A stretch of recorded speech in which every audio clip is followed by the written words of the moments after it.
Hey, welcome to Tadpole Playground 10. And here we are, beautiful Boston Common, for stories. And I'm going to start this story set with something that just speaks to how I feel. And it's, I'm so glad I'm here. Can you sing that? I'm so glad I'm here. I'm so glad I'm here.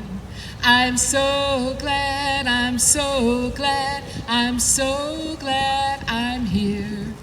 So can you sing that? Good, you try that. We're gonna do it again with I'm so glad I'm here. Then we'll do I'm so glad you're here, all right? I'm so glad I'm here. I'm so glad I'm here. I'm so glad, I'm so glad, I'm so glad I'm here.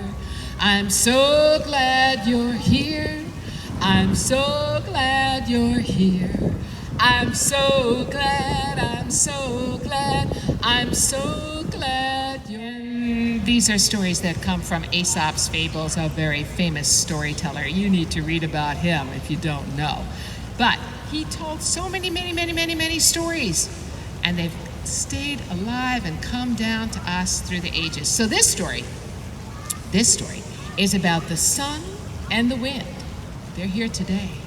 Wind through my hair, the sun coming down. Well, the sun and the wind were up in the sky, and the wind said, you know, I'm the strongest one. And the sun said, really? Yes, of course I'm the strongest one. Everybody knows that. Oh, really? Said the sun. Yeah, well, you ought to have a contest. Would you like to have a contest? Well, fine. What's your idea? And they looked down and they could see there was a man with a red coat on walking down the road. And the wind said, I'll tell you what, the first one to get him to take his coat off wins the contest. Deal? The sun said, deal. Let's try it. So the wind said, I'll go first. Absolutely, fine, said the sun. So the wind took a big breath. Can you do that? He took a big breath and he went whoosh. And he blew such a big wind at that man. Oh my goodness, dust was rising up, leaves were scuttling around, and that man, he pulled the coat closer to him. And the wind took another deep breath, and he went whoosh. Oh my goodness, what a strong wind happened. All the little birds were hiding, and the animals were hiding, and branches were waving in the trees, and doors were slamming shut, and the man pulled the coat close around him and put up the hood, and he tied it. And the wind took another deep breath, and he blew. Oh my goodness, and like branches were coming off of trees and pieces of roof were flying off of houses, and that man, he huddled into that coat and held it so tight. And the wind said,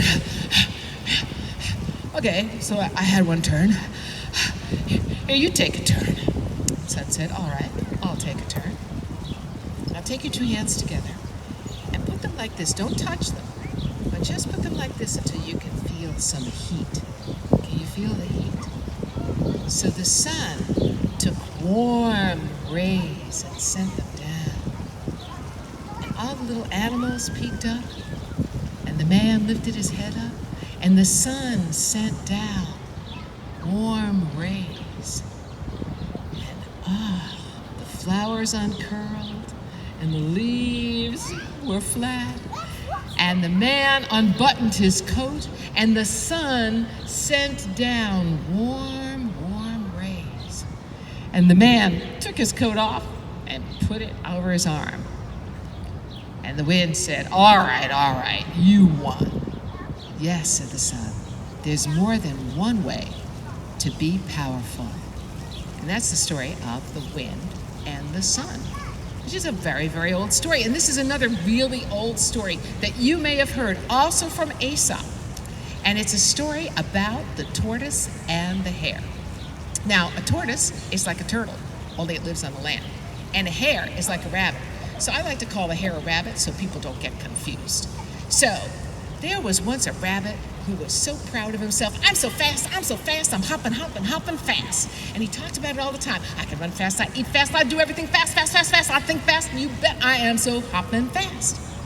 And Tortoise once said to him, you know, though we're friends, Rabbit, it's kind of annoying the way you always talk about yourself.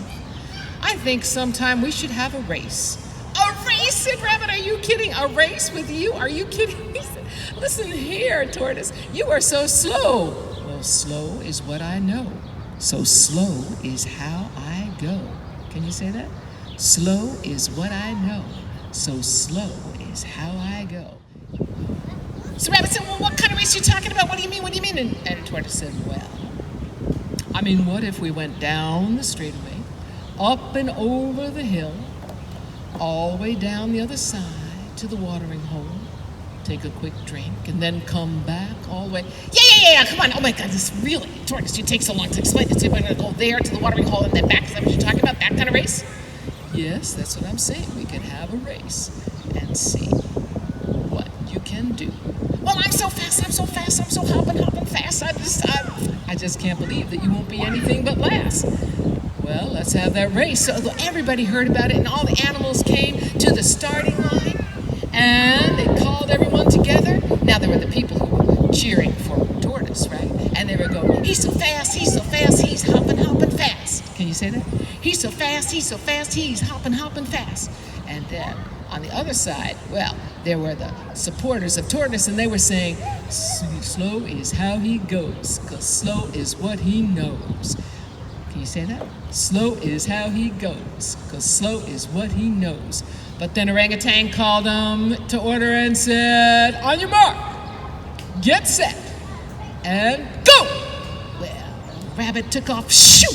He went running right down that straightaway, up and over the hill. He was running on the other side. He was getting a little drink at the watering hole, turned around, came right back. He was coming down the other side of the hill, and Tortoise was just going slow. And he was just coming up to the top of the hill when Rabbit saw him and said, oh, Tortoise, look at you. You're just at the top. I already had a drink. Oh, my goodness. Good luck to you. Slow is how you go. Hopping fast is how I do. And he just kept running down that hill. And then he thought, you know what? I've gotten pretty far. Maybe I could just take a little rest. And he saw some nice shady spot. And it was just before the straightaway to the finish line. And he lay down. And he fell asleep.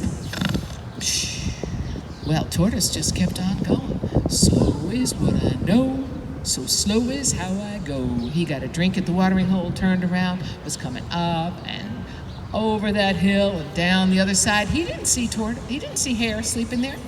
He didn't see him sleeping. But he just kept on going and going. And finally, he was going down that straightaway, and people could see him coming. And they were like, oh my goodness, slow is how he goes. And that's what we know. Here comes Tortoise. And he just kept on moving. But then they yelled, yay! And that woke up Rabbit. And he said, yay, whatever is that about? And he looked up, and he could see Tortoise right almost at the finish line. He jumped up and he started running so fast, so hopping fast.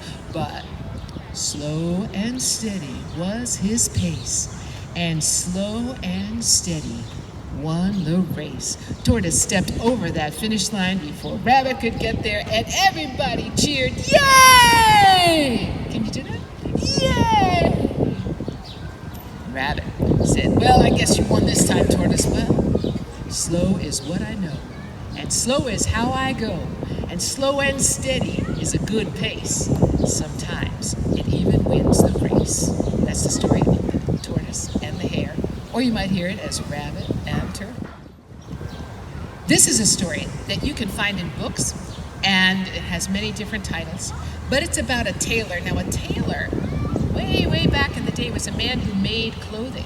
So he had to have a needle. Can you make a needle? That's a sharp little pointy thing with a hole on the end. And he had to have thread, and you put thread in the needle. And he also had scissors, very important. So you make a pair of scissors, there you go. So this tailor wanted to make something fine for himself. And so one day he had a big, beautiful piece of cloth, and with a snip here and a snip there and a stitch here and a stitch there, he made himself a beautiful coat. Well, he loved that coat. He wore it up, he wore it down, he wore it all around the town. Can you say that? He wore it up, he wore it down, he wore it all around the town. He wore it and wore it and wore it until it was all worn out. At least he thought it was. Oh, one day he looked at that coat and he said, you know, the bottom is a little bit scraggly, but with a snip here and a snip there and a stitch here and a stitch there, he turned that coat into a jacket. He he loved that jacket. He wore it up, he wore it down, he wore it all around the town. He wore it and wore it and wore it until it was all worn out. At least he thought it was. But one day he took a look at that jacket and he said, you know, these arms, the sleeves are a little bit, but with a snip here and a snip there and a stitch here and a stitch there, he turned that coat into a vest. Well, he loved that vest. He wore it up, he wore it down, he wore it all around the town. He wore it and wore it and wore it until it was all worn out. Well, at least he thought it was all worn out. Looked at that vest, he said, you know, it's very scraggly, but with a snip here and a snip there and a stitch here and a stitch there, he turned it into a hat. Well, he loved that hat. He wore it up, he wore it down, he wore it all around the town. He wore it and wore it and wore it until it was all worn out. At least he thought it was. So he took off that hat and he looked at it. He said, you know, this hat, there's more holes here than hat, but with a snip here and a snip there and a stitch here and a stitch there, he took what was left of that hat and turned it into a bow tie. Well, he loved that bow tie. He wore it up, he wore it down, he wore it all around the town. He wore it and wore it and wore it until it was all worn out. At least he thought it was. He took off that bow tie one day and he said, look at this bow tie, this practically, well, just a... So he took what was left of that bow tie and he turned it into a button. Well, he loved that button. He wore it up, he wore it down, he wore it all around the town. He wore it and wore it and wore it until it was all worn out. At least he thought it was.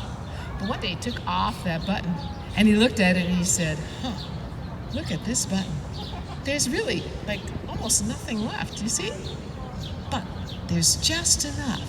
So with a word here and a word there and a word here and a word there, he took what was left of that button and he turned it into a story. He told it up, he told it down, he told it all around the town. And I just told it to you, and I hope you'll tell it to someone else too. That's the story of the tailor. Thank you.